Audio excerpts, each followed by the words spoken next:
Long ago in India, there was an old, deserted village. Empty were the old houses, streets and shops.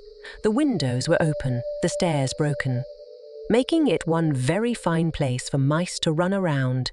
You can be sure, in fact, the mice had been happily living in this area for hundreds of years, even before the people had come in the first place to build a village and then left. But now was the best time yet for the mice. They made tunnels all through those fine old homes and buildings, forming great mazes. What good times they had, with their many dinner parties and festivals, weddings and feasts, and so time passed. One day, a herd of elephants, numbering in the thousands, stamped through the village on their way to a big lake in the west. All the elephants were thinking about as they marched was how good it would be to jump in that lake for a cool swim. They did not know that as they marched through the village, those big elephant feet were stamping down on the web of mazes and tunnels the mice had made. What a mess the elephants left behind. The mice quickly held a meeting. "If the herd comes back this way again, our community is doomed," cried one mouse. "We won't stand a chance," cried another. There was only one thing to do. A group of brave mice followed those elephant footprints all the way to the lake. There they found the king of the elephants. Bowing before the king, one mouse spoke for the others and said, "O king, not far from here is our mice community. It's in that old deserted village you passes through. You may remember it." "Of course I remember it," said the elephant king. "We are elephants, but we did not know a mice community was there. But your herd stamped out many of the homes where we have lived for hundreds of years. If you were to return the same way, that would surely be the end of us.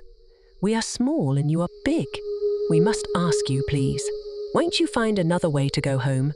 Who knows, maybe someday we mice can help you too." The elephant king smiled. Imagine, how could tiny mice ever help an elephant? But he felt sorry his herd had crushed the village of the mice without even knowing it. He said, "There is no need for you to worry. I will lead the herd home in another way." It so happens that nearby lived a certain king who ordered his hunters to trap as many elephants as they could. Knowing that the elephants came from far and wide to jump in the big lake to swim, the king's hunters made a water trap there. As soon as the elephant king and his herd jumped into that lake, they were caught in the trap, one and all. 2 days later, the hunters dragged the elephant king and his herd out of the lake with large ropes and tied the elephants to big trees in the forest. When the hunters had gone, the elephant king tried to think, what could they do? They were all tied to the trees but one elephant. She was free because she did not jump in the lake. The elephant king called to her. He told her that she must go back to the old deserted village and bring back the mice who lived there. When the mice found out the trouble that the elephant king and his herd were in, they raced over to the lake.